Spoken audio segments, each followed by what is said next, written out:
ಪ್ರೀತಿಯುಳ್ಳ ದೇವಜನರೇ, ನಿಮ್ಮೆಲ್ಲರಿಗೂ ಕರ್ತನಾದ ಯೇಸು ಕ್ರಿಸ್ತನ ನಾಮದಲ್ಲಿ ವಂದನೆಗಳು. ಶಾಲೋಮ್, ನಿಮಗೆ ಸಮಾಧಾನವಾಗಲಿ.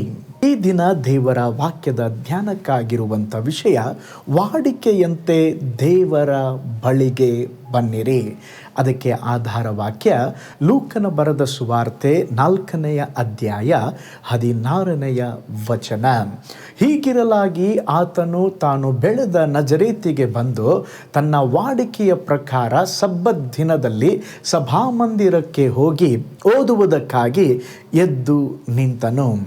ಪ್ರೀತಿಯುಳ್ಳ ದೇವಜನರೇ, ನಮ್ಮ ಕರ್ತನಾದ ಯೇಸು ಕ್ರಿಸ್ತನ ಜೀವನ ಕ್ರಮಬದ್ಧವಾದ ಜೀವನವಾಗಿತ್ತು.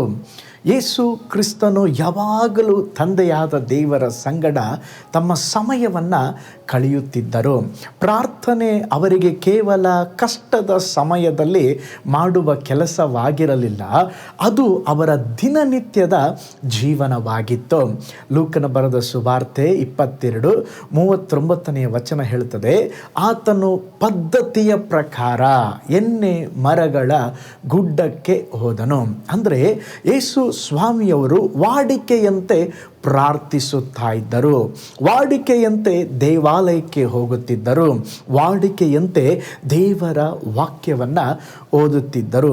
ಅದರ ಅರ್ಥ ಏನ್ರಿ? ವಾಡಿಕೆ ಅಂದರೆ ಒಂದು ಕ್ರಮಬದ್ಧವಾಗಿ ದೈನಂದಿನ ಅಥವಾ ದಿನಾಲು. ಪ್ರೀತಿಯುಳ್ಳ ದೇವ ಜನರೇ, ಇವತ್ತು ದೇವರು ನಮಗೆ ಹೇಳುವುದು, ಸಂದರ್ಭ ಬಂದಾಗ ಮಾತ್ರ ಹುಡುಕಬೇಡ್ರಿ, ಕಷ್ಟ ಬಂದಾಗ ಮಾತ್ರ ನನ್ನನ್ನು ಹುಡುಕಬೇಡ್ರಿ, ಪ್ರತಿದಿನ ನನ್ನನ್ನು ಹುಡುಕಿರಿ. ನೋಡ್ರಿ, ನಾವು ಪ್ರತಿದಿನ ಊಟ ಮಾಡ್ತೇವೆ, ಕೆಲಸಕ್ಕೆ ಹೋಗ್ತೇವೆ, ವಿಶ್ರಾಂತಿಯನ್ನು ತೆಗೆದುಕೊಳ್ತೇವೆ. ಅದೇ ವಿಧದಲ್ಲಿ ನಮ್ಮ ಆತ್ಮೀಕ ಜೀವನಕ್ಕೆ ಆಹಾರ ಬೇಕು. ಆ ಆಹಾರ ಯಾವುದು? ಆ ಆಹಾರ ಯಾವುದು ಅಂತ ಹೇಳಿದ್ರೆ ಪ್ರಾರ್ಥನೆ, ದೇವರ ವಾಕ್ಯ ಧ್ಯಾನಿಸುವಂಥದ್ದು. ಪ್ರಾರ್ಥನೆ ಇಲ್ಲದ ಒಂದು ಜೀವನ ನಿಧಾನವಾಗಿ ಅದು ಕತ್ತಲಾಗುತ್ತದೆ. ದೇವರ ಸನ್ನಿಧಿಯಲ್ಲಿ ಪ್ರತಿದಿನ ಇರುವ ವ್ಯಕ್ತಿ ಆತ್ಮಿಕವಾಗಿ ಬಲಗೊಳ್ಳುತ್ತಾನೆ. ಪ್ರೀತಿಯುಳ್ಳ ದೇವಜನರೇ, ನಿಮ್ಮ ಜೀವನದಲ್ಲಿ ಸಹ ದೇವರಿಗಾಗಿ ಒಂದು ನಿಗದಿತ ಸಮಯವನ್ನು ನಾವು ಕೊಡಬೇಕು. ಬೆಳಿಗ್ಗೆ ಎದ್ದ ತಕ್ಷಣ ದೇವರನ್ನು ಸ್ತುತಿಸ್ರಿ, ಆರಾಧಿಸ್ರಿ, ವಾಕ್ಯವನ್ನು ಓದ್ರಿ, ಪ್ರಾರ್ಥಿಸ್ರಿ.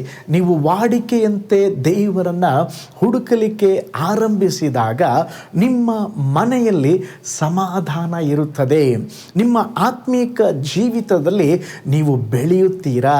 ನಿಮ್ಮ ಪ್ರಾರ್ಥನೆಗಳಿಗೆ ದೇವರು ಉತ್ತರವನ್ನು ದಯಪಾಲಿಸ್ತಾರೆ. ದೇವರ ಸಮ್ಮುಖದಲ್ಲಿ ಇರುವಂಥ ಜೀವನ ಅದು ಯಾವಾಗಲೂ ಆಶೀರ್ವದಿಸಲ್ಪಡುವಂಥ ಜೀವನ ಎಂದು ದೇವರು ನಮಗೆ ನೆನಪಿಸುತ್ತಿದ್ದಾರೆ. ನನ್ನನ್ನು ಪ್ರತಿದಿನ ನೀನು ಹುಡುಕು, ನಾನು ನಿನ್ನನ್ನು ಕೈ ಬಿಡುವುದಿಲ್ಲ, ನಾನು ನಿನ್ನನ್ನು ತೊರೆದು ಬಿಡೋದಿಲ್ಲ, ನಿನ್ನ ಜೀವಿತವನ್ನು ಆಶೀರ್ವದಿಸುತ್ತೇನೆ. ಹಾಗಿರುವುದಾದರೆ ನಾವೇನು ಮಾಡಬೇಕಂತ ಹೇಳಿದ್ರೆ, ಯೇಸು ಸ್ವಾಮಿಯವರ ರೀತಿಯಲ್ಲಿ ವಾಡಿಕೆಯಂತೆ ದೇವರ ಬಳಿಗೆ ಬರೋಣ, ವಾಡಿಕೆಯಂತೆ ನಿತ್ಯವೂ ಪ್ರಾರ್ಥಿಸೋಣ, ವಾಡಿಕೆಯಂತೆ ಪ್ರತಿದಿನವೂ ವಾಕ್ಯವನ್ನು ಓದೋಣ.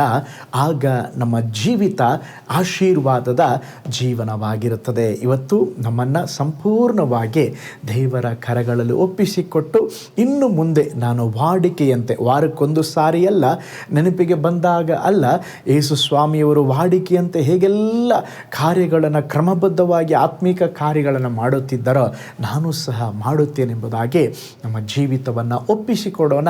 ಕರ್ತನು ನಮ್ಮ ಜೀವಿತವನ್ನು ಆಶೀರ್ವದಿಸಲಿ. ಕಣ್ಗಳನ್ನು ಮುಚ್ಚೋಣ, ತಲೆ ಬಾಗಿಸೋಣ, ನಾವು ಪ್ರಾರ್ಥನೆ ಮಾಡೋಣ.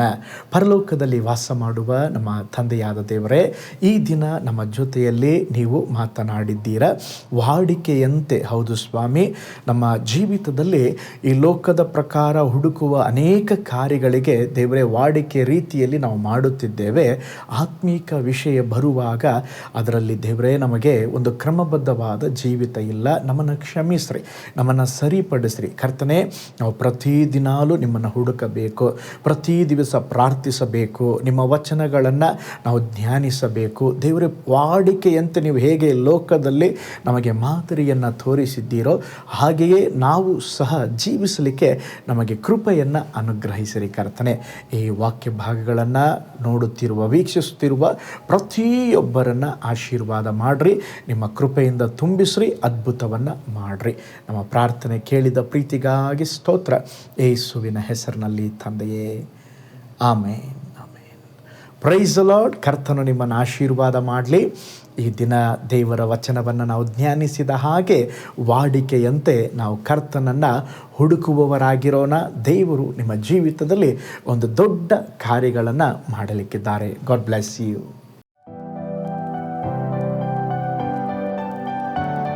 ಕರ್ತನಲ್ಲಿ ಪ್ರಿಯರೇ, ಈ ಸಂದೇಶ ಮತ್ತು ಪ್ರಾರ್ಥನೆ ನಿಮಗೆ ಆಶೀರ್ವಾದಕರವಾಗಿದ್ದರೆ, ದೇವರು ನಿಮ್ಮನ್ನು ಪ್ರೇರೇಪಿಸಿದರೆ, ನಂಬಿಕೆಯಿಂದ ಸಾಗುವ ಈ ಸೇವೆಗೆ ನಿಮ್ಮ ಅಮೂಲ್ಯವಾದ ಕಾಣಿಕೆಯನ್ನು ಬಿತ್ತಿರಿ. ಪ್ರೀತಿಯ ದೇವಜನರೇ, ವಾಯ್ಸ್ ಆಫ್ ಹೋಪ್ ಮಿನಿಸ್ಟ್ರಿಯ ವತಿಯಿಂದ ಕೋರಮಂಗಲದಲ್ಲಿ ಪ್ರತಿ ಭಾನುವಾರ ಬೆಳಿಗ್ಗೆ 9:30ಕ್ಕೆ ಕನ್ನಡ ಆರಾಧನೆ ನಡೆಯುತ್ತಿದೆ. ಆತ್ಮಭರಿತವಾದ ಆರಾಧನೆ, ಮನಮುಟ್ಟುವ ಸಾಕ್ಷಿ, ಬಲಪಡಿಸುವ ದೇವ ಸಂದೇಶ. ಬನ್ನಿ, ನಮ್ಮೊಂದಿಗೆ ಭಾಗಿಯಾಗಿ ಕರ್ತನನ್ನು ಆರಾಧಿಸಿರಿ. ನೂತನ ತಿಂಗಳ ಆಶೀರ್ವಾದ ಕೂಟ ಪ್ರತಿ ತಿಂಗಳು ಮೊದಲ ದಿನ ಸಂಜೆ 7 ಗಂಟೆಗೆ. ಪ್ರತಿ ತಿಂಗಳು 2ನೇ ಶನಿವಾರ ಬಿಡುಗಡೆ ಉಪವಾಸ ಪ್ರಾರ್ಥನೆ ಕೂಟ ಬೆಳಿಗ್ಗೆ 10:30ಕ್ಕೆ. ನಿಮಗಾಗಿ ಪ್ರಾರ್ಥಿಸಬೇಕೆ?